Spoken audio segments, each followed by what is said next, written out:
Une petite vidéo ici, tu vois, là c'est un local, avant c'était mon sous-sol où c'était l'atelier, je mettais tout mon merdier. Et je peux te dire, quand tu construis ta maison, t'as un paquet de merdier, hein. Franchement c'est horrible à ranger. Donc ça, je transforme une partie de mon sous-sol donc en séchoir. Je dis bien un séchoir à linge pour le Airbnb. Donc tu vois, regarde, ça ressemble à peu près à ça, tac tac. Et là, j'ai mis tout mon merdier sur plusieurs étagères. Oh, c'est horrible à faire, ça. Je laisse tomber. Donc là, j'ai monté ma cloison. Ici, j'ai mon point bas. Donc je vais avoir une cloison qui va descendre là, tac, tac, tac, crac, au niveau du sous-sol. Comme ça va me permettre de mettre les ventilateurs au pied pour souffler sur le linge. Là, j'ai la VMC, enfin oui, la VMC qui rejette dans le sous-sol. Et ça va me permettre, donc comme ça rejette de l'air à 19 degrés, 20 degrés à la température de la maison. Donc ça me met en température une partie du sous-sol. Et du coup, j'ai plus chaud que prévu. Ici, comme il y a la cloison là, je vais mettre sur le bord les machines à laver et le sèche-linge. Parce que l'idée, c'est que comme ça chauffe, il faut bien faire sécher le linge, hein.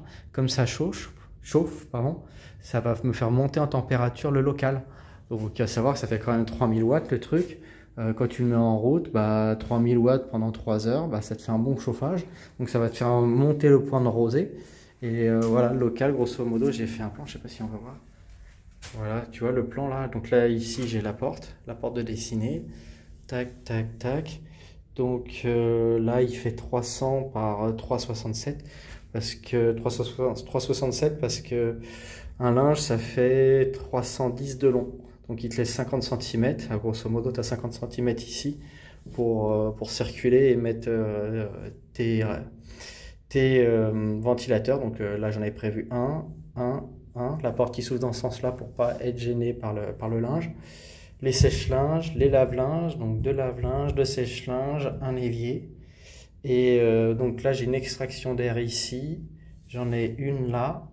Et donc là, comme je vais avoir ma buse de mon point bas avec la grille, il y a une partie de l'air qui va passer par là, ou sinon je vais carrément injecter l'air, mettre le coude et le faire sortir ici pour éviter que l'air aille trop sur les autres côtés. Et comme ça va pousser l'air de ce côté-là. Donc, tu vois, la pompe elle marche, il a plu énormément hier et franchement ça marche super ça. Donc là l'étagère, ici je fais une grosse étagère, je vais réutiliser celle-là, tu vois, je vais la foutre comme ça. Et là je vais acheter des armoires à dossier suspendu, tu sais les trucs en métal qui ferment.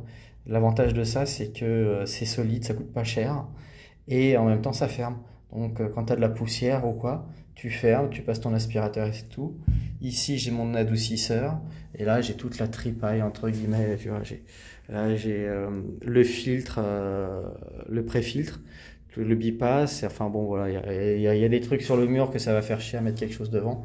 Donc mon adoucisseur là, le filtre il sera à peu près par là. Et là c'est la fin de la cloison et là on va vers l'atelier. Donc maintenant il n'y a plus qu'à bosser et puis voilà. Et je vais peut-être là, je réfléchis au sol. J'hésite soit entre faire un ponçage diamanté ou faire simplement un enduit à la colle à carrelage. Tu sais, je passe ma colle à carrelage bien propre, tac tac tac tac, comme un enduit. Je laisse sécher et après je viens poser ma peinture sol parce que je veux vraiment pas dépenser de rond là-dedans. Ou sinon tu as la version lino, mais la version lino me plaît moyen. Je préfère que ce soit quelque chose entre guillemets collant au sol et intégré au sol. Ah, voilà.